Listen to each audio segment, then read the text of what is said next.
50 की दुकान पर मेरे को मैं कह सकता हूँ, मेरा हालत क्या थे, वेस्ट यूपी का हालत क्या बना रखा था। 1000 से अधिक दंगे इस वेस्ट यूपी में हुए, कौन जिम्मेदार है? कोई विश्वास मिल, आप पढ़े लिखे लोग, आप विचार करो, आपके हाथ में कल के भारत की तस्वीर आपको तय करना है। हम लोग तो संघर्ष करते करते आपके सामने स्टेट को बना करके लिए के खड़े हैं, लेकिन आप तय करो वो कौन जिम्मेदार लोग हैं जिन लोगों ने स्टेट को रसातल में धकेलने का काम किया। 1000 दंगे, जिसका माना है प्लाट मकान दुकान कब्जा कर ले रहा है, बिजली की चोरी किए जा रहे हैं, बड़े बड़े उद्योगपति बन गए, सरकारी जमीन पर कब्जा करके बन गए। आज उत्तर प्रदेश में कानून का राज, हम कह सकते हैं कि माफिया डॉन भी तख्ती लटकाकर घूमता है कि भैया हमको पुलिस पे जेल भेज दो, लेकिन हमको गुंडाई नहीं करनी। स्टेट का हाल है। कौन सोचता था उत्तर प्रदेश के बारे में? कहते थे उत्तर प्रदेश में रोजगार नहीं हो सकता, उद्योग नहीं लग सकते। आज मोबाइल जितना हम यूज करते हैं, 65% मोबाइल उत्तर प्रदेश में बन रहा है।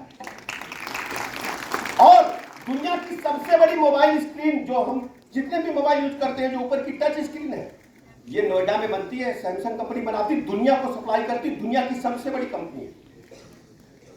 हम उत्पादन के क्षेत्र में, इंफ्रास्ट्रक्चर में तेजी के साथ आगे बढ़ रहे हैं। ब्रह्मोस मिसाइल लखनऊ में और बुंदेलखंड में बन रही है। आज हम अखबार पढ़ रहे थे, ब्रह्मोस मिसाइल के लिए जमीन अखबार हो गई, बनना शुरू होगी और 3-4 वर्षों में उत्पादन शुरू हो जाएगा। अब पड़ोसी देश अगर जरा भी आंख दिखाएगा तो लखनऊ की मिसाइल जाकर वहां काम करेगी। भारत बदल रहा, उत्तर प्रदेश बदल रहा। उत्तर प्रदेश में क्या नहीं था? ODOP, one district one product, सब कुछ था, लेकिन कौन पूछता था? आज प्रधानमंत्री जी दुनिया के अन्य राष्ट्रों को जाते हैं तो उत्तर प्रदेश की ओडीओपी की लिस्ट मंगाते हैं, ठीक कर देते हैं। चाहे मुरादाबाद का पीतल का सामान, अलीगढ़ का ताला ले लिया, रामपुर की वायलिन ले लिया। रामपुर को दूसरे बार रास्ते के लोग जानते थे, लेकिन रामपुर की वायलिन से जो सुर निकलती, जो धुन निकलती है, दुनिया जानती है। बांसुरी के बारे में आप लोगों ने सुना होगा। बांसुरी कहाँ बनती है? उत्तर प्रदेश में, पीलीभीत में बनती है, पूरी दुनिया में जाती है। ढोलक, शुभ काम बगैर ढोलक बजाए पूरा नहीं होगा। मुंडन हो, पसनी हो, शादी विवाह हो, जनेऊ हो, कौन पूरा करेगा? ढोलक अपने अमरोहा में बनती है। हर जिले में, लखनऊ में चिकन के कपड़े, आप सिद्धार्थनगर में चले जाइए, काला नमक चावल, हर जिले में कुछ ना कुछ था। तो आज हम कह सकते हैं कि उत्तर प्रदेश तेजी के साथ हर स्थिति में आगे बढ़ रहा है। औद्योगिकीकरण तेजी के साथ हुआ है। उत्तर प्रदेश तेजी के साथ पूरे देश में नंबर 1 राज्य बनने की तेजी के साथ अग्रसर है। वो दिन दूर नहीं जब हम $1 ट्रिलियन इकोनॉमी की तरफ आगे बढ़ेंगे। हमारा बजट बढ़ रहा है, हम तेजी से काम करना चाहते हैं। इसमें आपको भी मैं इसलिए आपके बीच, स्टूडेंट्स के बीच में कहना चाहता हूं कि कल को चुनाव आने वाला है और गुमराह होने की जरूरत नहीं है। पहले मतदाता आप सबको बनना है। अगर वोट नहीं होगा तो वोट कैसे डालेंगे? हम लोग नव मतदाता अभियान चलाए। कौन चलाता है? हमारी सरकार चला रही है, हमारी पार्टी चला रही है। कि 18 साल तक हो गए हैं तो आओ वोटर बनो और तय करो कि आपको कौन देश को, प्रदेश को बेहतर चला सकता है। और आप तो जज हो जाते हो। जब हम कितने भी पढ़े लिखे को वोट डालने जब जाते हैं तो जैसे ही बूथ में घुसते हैं तो लगता है आप करें क्या अचानक। लेकिन आपको तय करना पड़ेगा, क्योंकि आप जज की भूमिका में हो कि बेहतर कौन है, हमें बेहतर चुनना है। हम ये नहीं कहते कि आप हमें चुनिए, हम कहते बेहतर को चुनिए। आप जो बेस्ट है उसे चुनिए, आप मेरिट को चुनिए। हम लोग जब छोटे थे, कक्षा 8 में जब हम पहुंचे तो अम्मा ने हमको झोला पकड़ा दिया, जाकर के सब्जी लेके आओ। हमें पता नहीं था, हमने झोला दुकानदार को दिया। झोले में सब्जी वाले ने भिंडी, आलू, तरोई, धनिया, मिर्चा, लौकियों की डाल दी। घर आए तो पिताजी नाराज। भिंडी कड़ी थी, लौकी कड़ी थी, तो अम्मा हमको किनारे लिए, पिताजी ने थोड़ा डांटा तो हम रोने लगे। अम्मा ने समझाया, देखो भिंडी लेने जाना कभी भी तो उसकी पूंछ तोड़ के धीरे देख लेना, तो सब बोलो भिंडी खाने लायक है। यही है ना? बताओ ना बच्चों। और लौकी लेना तो उसमें नाखून लगा देना, नाखून चला जाए तो लौकी टाप दिया। यही है ना? अब उस दिन से हम समझ गए कि टाप का सब्जी कैसे खरीदा जाए।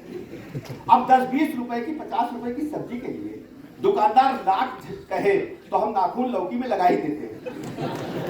लाख कहे कि नहीं लगाना है, भिंडी की पूंछ तोड़ ही देंगे। अब लेकिन जब वोट डालना है तो क्यों डाले? अरे वो हमारी बिरादरी लड़ रहे हैं, अरे उनके देखो चाचा, उनके लड़के हमारे साथ पढ़े। ऐसा नहीं करना है। ये भारत की भाग्य की बात है, तस्वीर और तदबीर बदलने की बात है। हमें तय करना है, जो मेरिट होगा उसे हम चुनेंगे। ये मैं आपको कहने दिया, आपको तय करना, आपके हाथ में ताकत है। और ताकत सही जगह इस्तेमाल करें। आप मेडिकल स्टूडेंट्स हैं, आपके ऊपर बड़ा बोझ आने वाला है। हम आपको भरोसा दिलाते हैं, हमारे प्रिंसिपल साहब ने कुछ कहा है, हम सब कुछ करेंगे। प्रिंसिपल साहब हमारे बच्चे हमारे भाई हैं, कल दिन अभाव में हम पढ़ेंगे। हम यूनिवर्सिटी के मेस में खाना खाने जाते थे, सैटरडे संडे को मेस बंद हो जाती, सैटरडे की शाम को, संडे को दिन भर। अब खाना कहाँ मिलेगा, तो अपने रिश्तेदारों के जाते थे, पैसा होता नहीं था, तो कई रिश्तेदार थे तो बाहर से ताला लगवा देते थे, पीछे रास्ते से आना जाना जारी रखते, कहते आएगा शनिवार को खाना खाने के लिए। तो हम अभाव में जानते हैं, ये बच्चे कल के हमारी तरह यहाँ खड़े हैं, इन्हें से कोई बच्चा नहीं उठा। कोई जरूरी नहीं है कि देखो, हम लोग कॉमर्स पढ़े हैं, कॉमर्स के विद्यार्थी जो लोग होंगे जानते होंगे, प्रोफेसर रॉबिन्स ने कहा है कि बुरी मुद्रा अच्छी मुद्रा को चलन से बाहर कर देती है। जो फटा नोट होगा वो चलता रहेगा, नया नोट लोग अंदर रखते रहते हैं। तो आप लोगों की आवश्यकता यहां भी है, जो बेहतर, जिसके अंदर नेतृत्व की क्षमता है, हम उसे बुलाना चाहते हैं। आप आइए, आपका स्वागत है, हम आपको कंधे से कंधा मिलाकर आगे बढ़ाने का काम करेंगे। जब अच्छे लोगों को, पढ़े लिखे के हाथ में ताकत होगी, ये जो हमारा विभाग है, कल को अगर आप में से कोई चलाएगा तो बेहतर चला पाए, हम आपका स्वागत करें और हर स्थिति में स्वागत करके हम आपको आगे बढ़ाएंगे। कि मैंने मुसीबत झेली है, मुझे पता है कि रोटी बना के खाते भी थे और पढ़ते भी थे और लड़ाई भी लड़ते थे स्टूडेंट। मैं लखनऊ विश्वविद्यालय शासन का रिप्रेजेंटेटिव रहा, उपाध्यक्ष रहा, अध्यक्ष रहा, MP रहा, राज्यसभा गया, लेकिन लड़ते लड़ते मैं यहाँ तक पहुंचा हूं। तो मैं चाहता हूं कि हमारे जो आने वाले पीढ़ियां हैं, भाई बहन हैं, उनको संघर्ष इतना न कर पड़े, मैं अनुभव का उनका लाभ दे पाऊं, मैं आपको आगे बढ़ाऊं, मेरी जिम्मेदारी है। मैं 40 स्टेट के युवाओं से कहना चाहता हूं, मेरी जिम्मेदारी मैं आपको